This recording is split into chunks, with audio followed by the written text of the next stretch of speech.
گھر گھر تعلیم، ہر گھر میں ایک گریجویٹ اور ناخواندگی کا خاتمہ، یہ ہے ایک خواب جس کا نام ہے مشن تعلیم 2050، جسے حقیقت میں بدلنے کے لیے کوشاں ہے آل انڈیا ملی کونسل۔ یہ ایک ایسا ادارہ ہے جو صرف مسلمانوں کی بات نہیں کرتا بلکہ ہر ضرورت مند کو اس مشن کا حصہ بنانا چاہتا ہے، اور تعلیم کا یہ مشن نہ صرف قوم بلکہ ملک کی تعمیر میں اہم کردار ادا کرے گا۔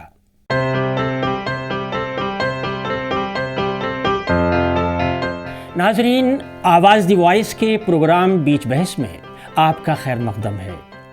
میں ہوں عبدالحی خان۔ آج کا موضوع ہے آل انڈیا ملی کونسل کا مشن تعلیم، ہر گھر میں ایک گریجویٹ۔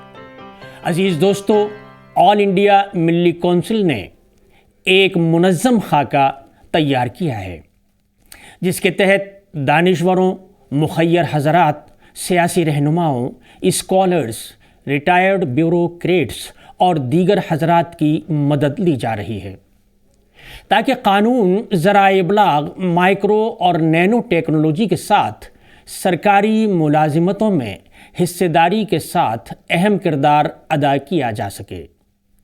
معروف عالم دین اور آل انڈیا مسلم کونسل کے قومی نائب صدر مولانا انیس الرحمن قاسمی کا اس بارے میں کہنا ہے کہ آل انڈیا ملی کونسل ناخواندگی کے مسئلے کو حل کرنے کے لیے مشن تعلیم 2050 کے نام سے پورے ملک میں تحریک چلا رہی ہے۔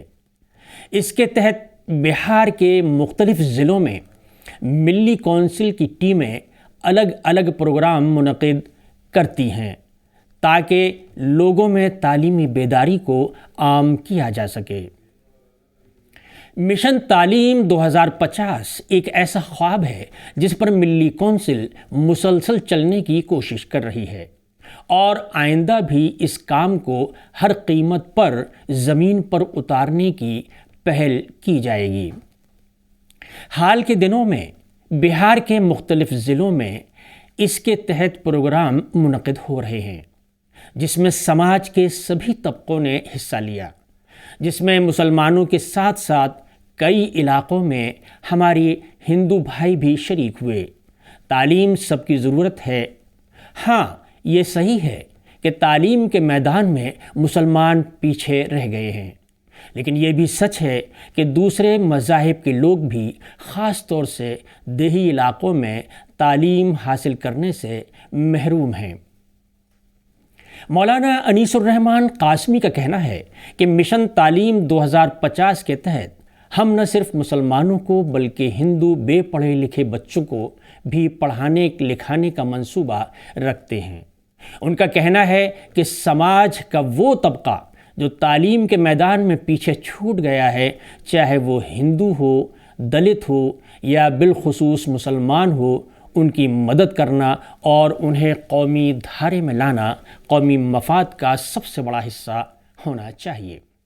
آل انڈیا ملی کونسل کا خواب ہے کہ ہم کم سے کم 2050 تک مکمل تعلیم یافتہ قوم کہلائیں، ہمارے ملک کی تعلیمی شرح 100% تک پہنچ جائے تو ملک کا ہر شخص خود کفیل بن جائے گا۔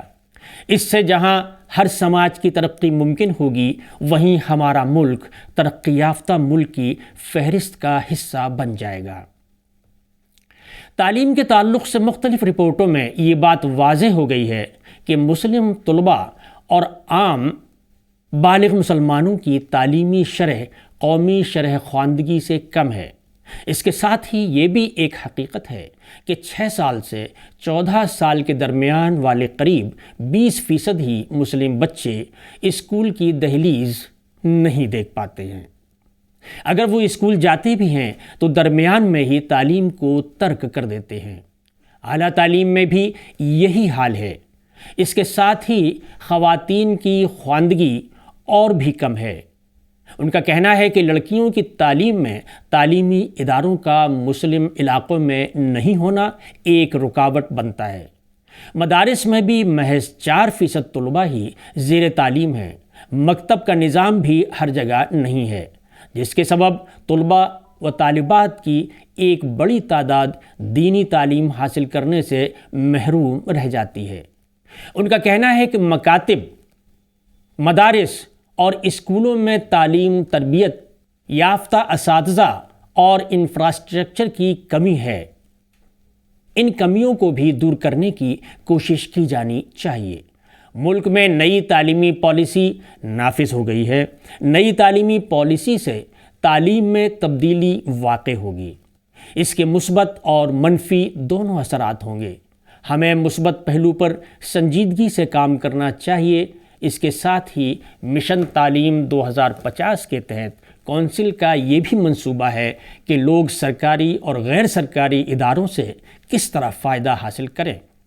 اس کا راستہ بنایا جائے۔ حکومت کی طرف سے جو اسکیمیں چلائی جا رہی ہیں، جیسے طلباء و طالبات کی تعلیم کے لیے adult education, literary mission, Kasturba Gandhi Vidyalaya, Navodaya Vidyalaya, central school اور دیگر ریاستی اسکول و کالج، میڈیکل، انجینئرنگ، ٹیکنیکل اور پروفیشنل کورسز اور کوچنگ کے ادارے قائم ہیں۔ ہم لوگوں کو یہ بتا رہے ہیں کہ ان کی اسکیموں سے فائدہ حاصل کرنے کے لیے مقامی سطح پر بھی مہم چلائی جائے۔ اس کے ساتھ ہی مساجد کو عبادت کے ساتھ ساتھ باہمی مشورے سے دین کے لیے تعلیم گاہ بنایا جائے، تاکہ مساجد سے بھی تعلیم کا کام لیا جا سکے۔ اس تعلق سے ائمہ مساجد ہمیشہ تعلیم کو موضوع بنا کر اپنی تقریر کریں۔ اعلیٰ تعلیمی اداروں میں طلباء پہنچ سکیں، اس تعلق سے سماج کے ہر شخص کو سنجیدہ ہونا چاہیے۔ اس سلسلے میں لوگوں کو بتایا جا رہا ہے کہ طلباء طالبات میں اعلیٰ تعلیم کے حصول کی ترغیب دینے کی مہم جاری رکھی جائے اور اعلیٰ تعلیم کے حصول کے فیصد کو بڑھایا جائے۔ اس کے لیے ہر آبادی میں نوجوانوں کو محنت کرنی ہوگی اور خود کی پڑھائی کے اوقات میں اضافہ کرنا ہوگا۔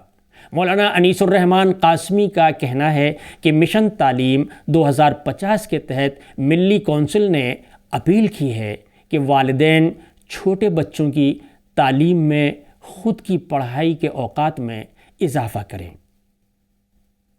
آواز دی وائس سے بات کرتے ہوئے مولانا انیس الرحمن قاسمی نے کہا کہ ایک وقت تھا جب دنیا میں اسلام کے ماننے والے نئی نئی ایجادات کر رہے تھے، سائنس اور میڈیسن پر تحقیق ہو رہی تھی اور پوری دنیا انہیں عزت و احترام کی نگاہ سے دیکھ رہی تھی، جبکہ مسلمان تعلیم کے میدان میں دنیا کی رہنمائی کر رہے تھے۔ آج کے مسلمان تعلیم میں کمی اور علمی فقدان کے سبب ایک پسماندہ قوم بن گئے ہیں۔ سائنس کی تعلیم حاصل کرنا اور خالق کائنات کی پوشیدہ باتوں کو جاننا مسلمانوں کا مشغلہ تھا۔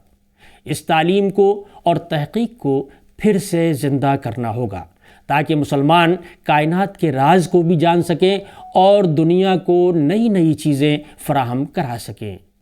اس کے لیے ہر شخص کو تعلیم پر توجہ دینی ہوگی۔ تعلیم کے بغیر کسی بھی سماج کا مقدر نہیں بدل سکتا ہے۔ ترقی اور فلاح کا راستہ قلم سے ہو کر گزرتا ہے۔ آج لوگوں کو یہ طے کرنا چاہیے کہ دنیا تعلیم کے تئیں نہایت ہی فکر مند ہے۔ اس میں آپ کہاں کھڑے ہوئے ہیں؟ ناظرین، تعلیم انسان کا زیور ہے، وہ اسی سے پہچانا جاتا ہے۔ آج کے تیز رفتار دور میں تعلیم کی اہمیت بہت زیادہ بڑھ گئی ہے۔ آج کا دور کمپیوٹر، ایٹمی ترقی، سائنس اور ٹیکنالوجی کا دور ہے۔ دینی تعلیم کے ساتھ جدید علوم کی اہمیت سے انکار نہیں کیا جا سکتا ہے۔ ایسے حالات میں آل انڈیا ملی کونسل کی تعلیمی مہم کی ستائش کی جانی چاہیے۔ یہ نہ صرف پوری قوم بلکہ حکومت کی ترقیاتی سرگرمیوں میں تعاون بھی ہے۔ ناظرین، بیچ بحث میں ہم آپ سے بات کر رہے تھے آل انڈیا ملی کونسل کے تعلیمی مشن پر۔ اگلے ہفتے پھر کسی اہم موضوع پر بات کریں گے۔ شکریہ۔